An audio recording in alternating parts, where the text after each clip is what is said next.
The Autobiography of Madame Guyon by Jeanne Guyon, Volume 2, Chapter 11. After Father Lacombe returned from Rome, well approved and furnished with testimonials of life and doctrine, he performed his functions of preaching and confessing as usual. I gave him an account of what I had done and suffered in his absence, and what care God had taken of all my concerns. I saw his providence incessantly extended to the very smallest things. After having been several months without any news of my papers, when some pressed me to write and blamed my neglect, an invisible hand held me back.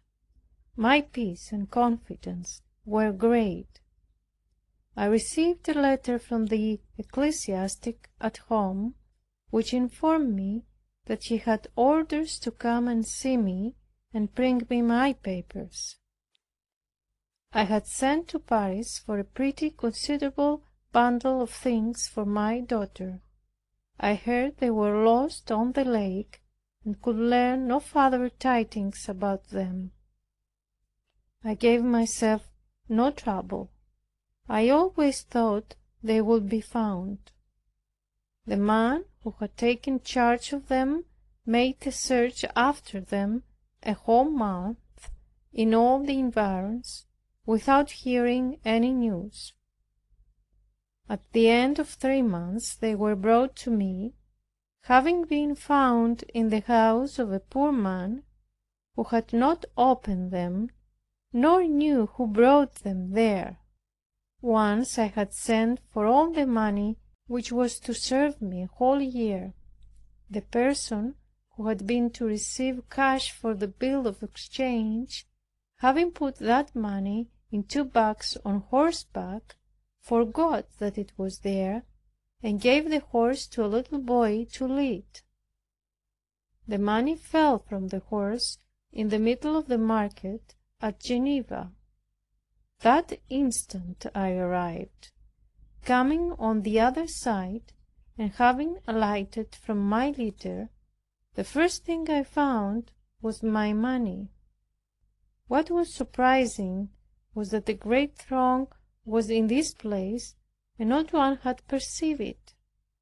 Many such things have attended me. These accounts may suffice to show the continual protection of God.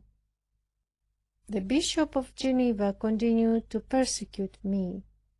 When he wrote, it was with politeness and thanks for my charities at Gex, while at the same time he said to others that I gave nothing to that house. He wrote against me to the Ursulines, with whom I lived, charging them to hinder me from having any conferences with Father Lacombe. The superior of the house, a man of merit, and the prioress, as well as the community, were so irritated at this that they could not forbear testifying it to him. He then excused himself with a pretended respect, saying he did not mean it that way. They wrote to him that I did not see the Father but at the confessional, and not in conference; that they were so much edified by me as to think themselves happy in having me, and to esteem it a great favor from God. What they said out of pure charity was not pleasing to the bishop, who, seeing they loved me in this house, said that I won over everybody to myself, that he wished I were out of the diocese.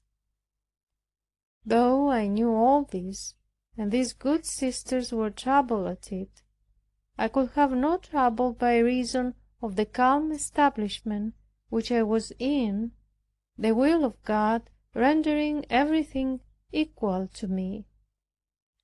The creatures, however unreasonable or passionate they appear, not being regarded in themselves but in God, a habitual faith causes everything to be seen in God without distinction. But when I see poor souls, so wrathful for discourses in the air, so uneasy for explanations, I pity them. They have reasons, I know, which self-love causes to appear very just. To relieve myself a little from the fatigue of continual conversation, I desired Father La Combe to allow me a retreat. It was then that I let myself be consumed by love all the day long. Also I perceived the quality of a spiritual mother, for the Lord gave me what I cannot express for the perfection of souls. This I could not hide from Father La Combe. It seemed to me as if I entered into the inmost recesses of his heart. Our Lord showed me he was his servant, chosen among 1,000, singularly to honor him, but that he would lead him through total death and the entire destruction of the old man.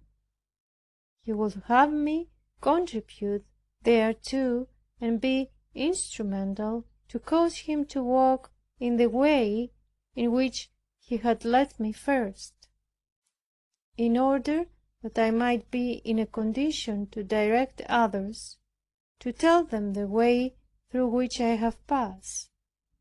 The Lord will have us to be conformed and to become both one in Him. Though my soul was more advanced now, yet He should one day pass beyond it with a bold and rapid flight. God knows with what joy I will see my spiritual children surpass their mother. In this retreat I felt a strong propensity to write, but resisted till I fell sick. I had nothing to write about, not one idea to begin with. It was a divine impulse, with such a fullness of grace as was hard to contain. I opened this disposition of mine to Father La Combe. He answered that he had a strong impulse to command me to write, but had not dared to do it yet on account of my weakness. I told him that weakness was the effect of my resistance, and I believed it would, through my writing, go off again. He asked, "But what is it you will write?" I replied, "I know nothing of it, nor desire to know, leaving it entirely to God to direct me." He ordered me to do so. At my taking the pen, I knew not the first word I should write. When I began, suitable matter flowed copiously, nay, impetuously. As I was writing, I was relieved and grew better. I wrote an entire treatise on the interior path of faith, under the comparison of torrents or of streams and rivers. As the way wherein God now conducted Father La Combe was very different from that in which he had formerly walked, all right, knowledge, ardor, assurance, sentiment. Now the poor, low, despised path of faith and of nakedness, he found it very hard to submit thereto. Who could express what it has cost my heart before he was formed according to the will of God? Meanwhile, the possession which the Lord had of my soul became every day stronger, insomuch that I passed whole days without being able to pronounce one word. The Lord was pleased to make me pass wholly into Him, by an entire internal transformation. He became more and more the absolute master of my heart, to such a degree as not to leave me a movement of my own. This state did not hinder me from condescending to my sister and the others in the house. Nevertheless, the useless things with which they were taken up could not interest me. That was what induced me to ask leave to make a retreat, to let myself be possessed of Him who holds me so closely to Himself after an ineffable manner. End of chapter 11.